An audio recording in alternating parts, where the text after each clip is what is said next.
Oke, baik, kita lanjut ya untuk series ketiga kita, Full Stack with Mern. Di sini kita akan ngebahas terkait connecting to MongoDB, bagaimana cara kita melakukan koneksi terhadap MongoDB sebagai database-nya di episode kedua ini. Nah, di kemarin itu kita udah ngebahas terkait firing up the project ya, bagaimana cara menyiapkan tools apa aja yang kita pakai, kayak misalnya code editornya kita menggunakan apa aja, bisa pakai Visual Studio Code atau pakai Sublime. Terus untuk package-nya apa-apa aja, misalnya kayak Node.js. Di episode kedua ini kita akan ngebahas connecting to MongoDB ya, kita langsung aja. Nah, apa sih MongoDB itu? MongoDB Atlas layanan database yang dikelola sepenuhnya dan diluncurkan oleh MongoDB Inc. yang didirikan pada Juni 2016 ya, untuk memenuhi kebutuhan akan solusi database fleksibel dan scalable di era cloud computing. Atlas memungkinkan pengguna untuk menjalankan dan mengolah aplikasi berbasis MongoDB tanpa harus mengolah infrastruktur secara langsung. Dengan fokus pengolahan keamanan, pengoptimalan performa, dan dukungan untuk berbagai penyedia cloud menjadikan pilihan utama bagi pengembang dan perusahaan yang menginginkan solusi database yang efisien dan mudah digunakan. MongoDB merupakan database berbasis dokumen yang digunakan untuk menyimpan data dalam format JSON atau Bison, binary JSON. Berbeda dengan database relasional yang menggunakan tabel dengan baris dan kolom, MongoDB menyimpan data dalam bentuk dokumen yang lebih fleksibel. Setiap dokumen bisa memiliki struktur yang berbeda, sehingga mudah digunakan untuk aplikasi yang membutuhkan penyimpanan data yang dinamis. Keuntungan utama MongoDB adalah skalabilitasnya yang tinggi dan kemampuan untuk menangani data yang tidak terstruktur. Ini sering digunakan dalam aplikasi web modern, termasuk yang dibangun dengan teknologi seperti Merge yang kita lakukan sekarang.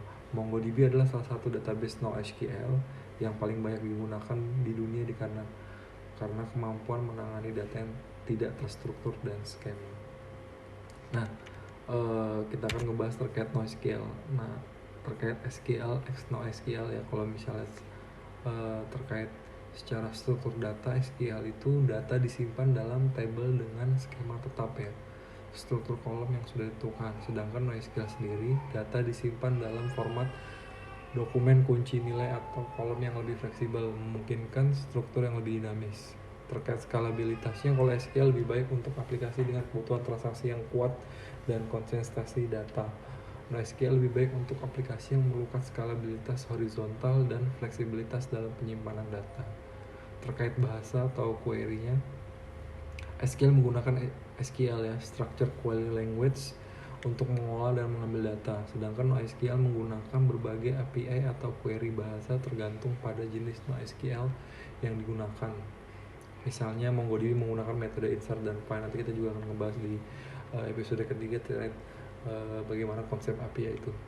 Terus terkait transaksi, kalau SQL mendukung transaksi ACID ya, pasti automasi, consistency, installation, dan durability untuk memastikan konsistensi data. Jadi fokusnya terhadap konsistensi data di SQL.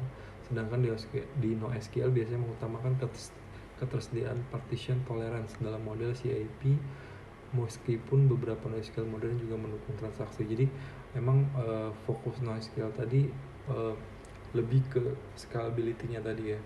Jadi tidak mempertimbangkan konsistensi datanya. Nah, ini misalnya terkait secara infrastruktur ya, secara contoh untuk SQL sendiri, misalnya kita memiliki data produk price, produk ingredient, buying rate. Nah, ini kan kalau secara SQL dia saling rasional ya, jadi dia punya foreign key, primary key buat bisa interrogating antar satu data table dengan table yang lainnya. Sedangkan NoSQL dia terbentuk di satu file yang sama, jadi dia punya satu store in dokumen, isinya itu price, ingredient, dan all other related data ya. Konsepnya seperti ini terkait SQL dan NoSQL. Nah, untuk di episode ini ada agak sedikit lebih banyak ya tahapan-tahapan yang harus kita lakukan di connecting to MongoDB. Yang pertama kita masuk ke www MongoDB-nya, terus kita coba sign in. Terus fokusnya ada dua. Yang pertama di database access, bagaimana cara kita membuat akses baru dengan username dan password serta role DB-nya nanti. Terus yang kedua terkait network access. Ini kita akan ngedaftarin IP public kita biar bisa diakses oleh si Mongo-nya. Terus yang ketiga nanti terkait database. Kita nanti pakai cluster tier yang MO Sandbox, itu yang free tier ya, yang gratisan. Terus kita lanjut untuk mengkonfigurasi env-nya. Terus kita mengkopikan connection string nanti dari MongoDB. Terus kita bikin folder db. Nanti kita bikinkan connection.js-nya. Oke, langsung aja ya kita start. Yang pertama ya, kita masuk ke MongoDB-nya ya. Nah, di sini saya sudah masuk di MongoDB. Kita coba dari awal ya. Kita masuk ke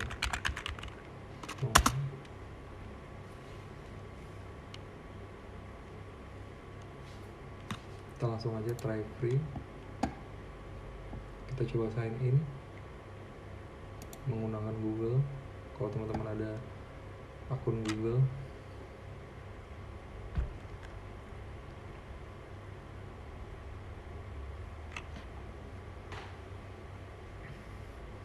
nah di sini nanti kita akan mengkonfigurasi di 3 menu. Yang pertama database, terus database access dan network access. Untuk pertama kita mencoba bikin akun baru ya, akun role baru di database access. Setelah kita masuk di menu database access, kita add new database user. Ini kita pastikan autentikasinya, metodenya kita pakai password.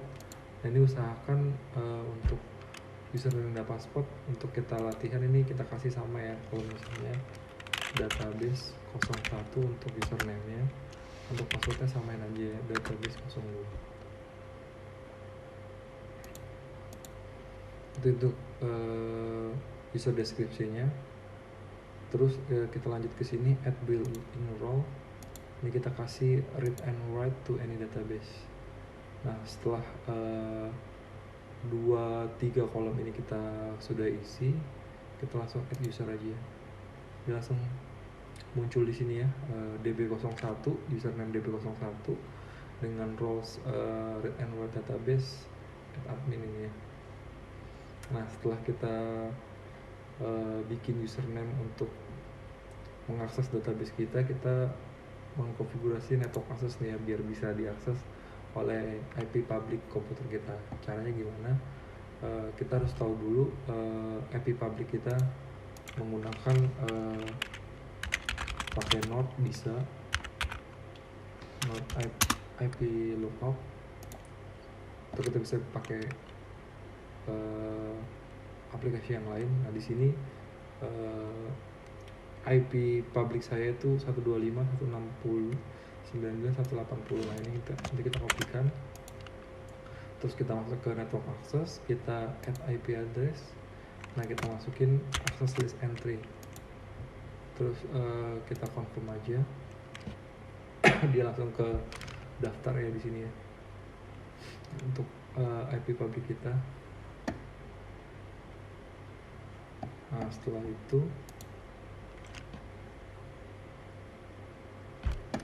kita lanjut database pada cluster tier. Nah, ini kalau teman-teman baru masuk, biasanya di sini ketika kita masuk ke dalam database,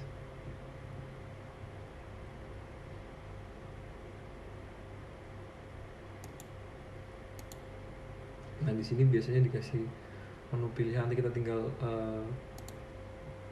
pilih aja yang free tier ya. Nanti dia pilihannya seperti ini di sebelah kanan ini yang free tier, karena saya sudah menggunakan free tier, nanti secara default nanti bisa dipakai di free tier ya.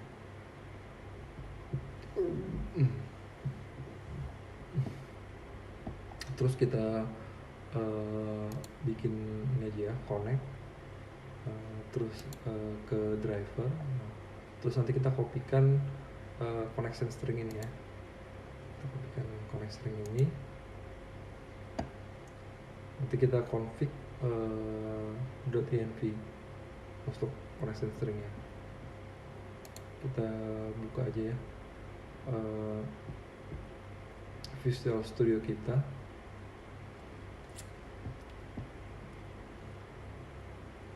Terus kita bikin aja file baru di sini.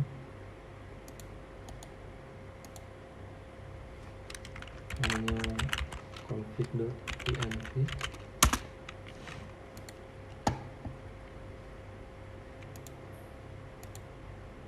Kita kopikan aja connection string yang dari sini.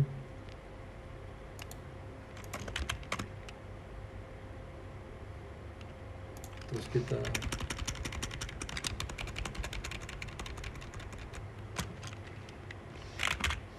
merubah username passwordnya.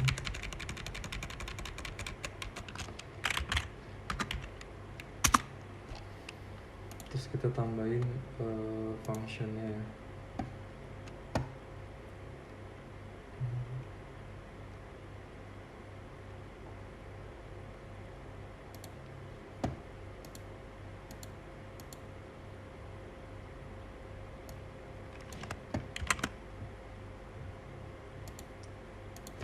Kopikan aja sini.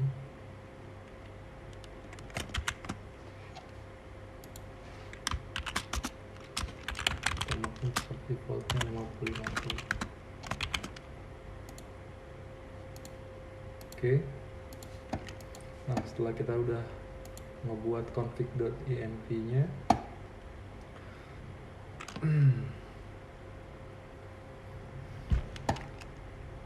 terus kita bikin connection.js nya.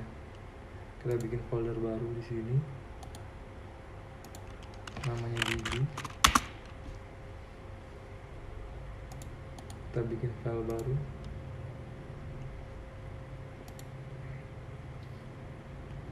namanya connection.js.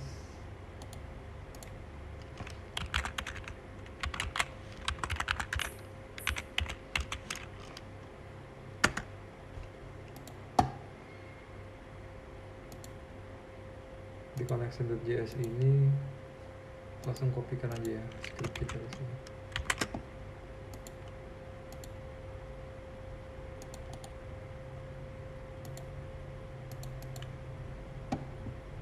Nanti kita bahas satu-satu ya.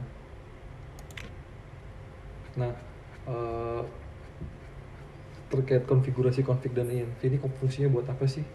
File konfigurasi yang berisi variabel lingkungan ya, environment variable untuk suatu aplikasi, fungsinya adalah menyimpan nilai-nilai konfigurasi penting secara terpisah dari kode sumber utama sehingga memudahkan pengolahan dan menjaga keamanan informasi sensitif seperti kredensial aplikasi yang kayak tadi ya, username dan password, menyimpan seperti API key, database URI, token, dan kredensial. Ini untuk advance-nya, menjaga paparan informasi sensitif dengan menyimpan variabel dan informasi sensitif tidak ditulis langsung ke dalam kode, bukan diunggah ke repository seperti public. Nah, ketika kita coba commit atau kita coba sinkronkan ke GitHub, si file env ini tidak dikopikan oleh si GitHub-nya, jadi menjaga privasi aplikasi kita tetap terjaga ya walaupun di share.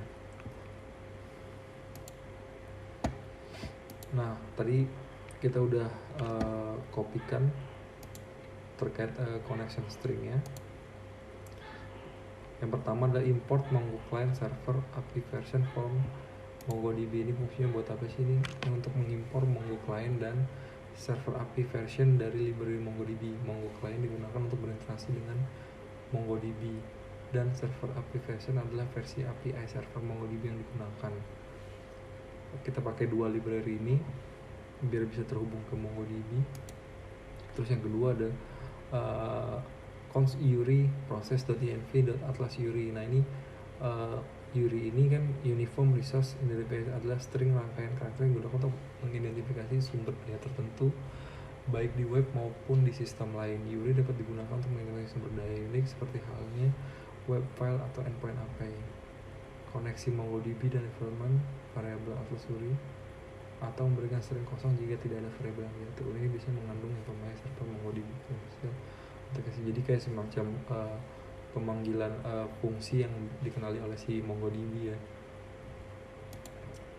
Terus kita lanjut lagi, const client new Mongo client URI server API version server version strict true deprecation error true. Nah jadi si dia buat objek baru namanya Mongo client menggunakan URI yang didefinisikan sebelumnya. Objek ini mengatur koneksi ke server MongoDB dengan opsi. Jadi opsinya itu kita konfigurasi di sini server API.version menggunakan versi API MongoDB server versi 1. Terus strict true itu memastikan operasi dilakukan secara ketat sesuai API server yang ditentukan. Deprecation error true mengaktifkan error jika ada fitur usang deprecated yang digunakan. Jadi kalau ada dependensi yang tidak sesuai, dia akan mengeluarkan error dari sisi functionnya. Terus kita langsung melakukan async function connect to database try await client connect. Mendeklarasikan fungsi async membuatkan fungsi asinkron bernama connect to database yang memungkinkan pengguna await untuk operasi asinkronus. Try buka kurung kurawal ya, await client menghubungkan ke MongoDB menggunakan await untuk menunggu koneksi klien MongoDB ke server. Jika sukses, program akan melanjutkan, jika tidak akan masuk ke block catch. Nah jadi dia ngelempar sebuah perintah ke MongoDB. Jika memang direspon sama si MongoDB-nya, dia akan ngebuka ini tadi ya, dia akan membalikan fungsi ping itu tadi. Jadi dia ketika dia connect ke MongoDB-nya, secara kredensial dia benar, username passwordnya benar, clusternya dia benar, dia akan mengembalikan pesan ya bahwa koneksi ke MongoDB berhasil ya. Ping your development yang successfully connected to MongoDB-nya ini terakhirnya. Terus lanjut kita create let db client db. Nah ini variabelnya namanya berita ya. Kalau di SQL itu mungkin ini create database-nya ya, namanya database berita. Export default connect to database. Nah jadi si connection string ini cukup simple ya. Dia modelnya statementnya seperti ini, dia import, terus dia coba nge-build si objek buat ngebangun koneksinya, terus dia coba tes koneksi. Ketika itu berhasil, dia mengembalikan parameter. Ketika mengembalikan parameter, dia akan bikin objek baru dan dia akan create client berupa berita ini. Oke, itu aja terkait pembahasan kita hari ini, connection to MongoDB. Di next episode kita akan ngebahas Servi API endpoint. Oke, thank you.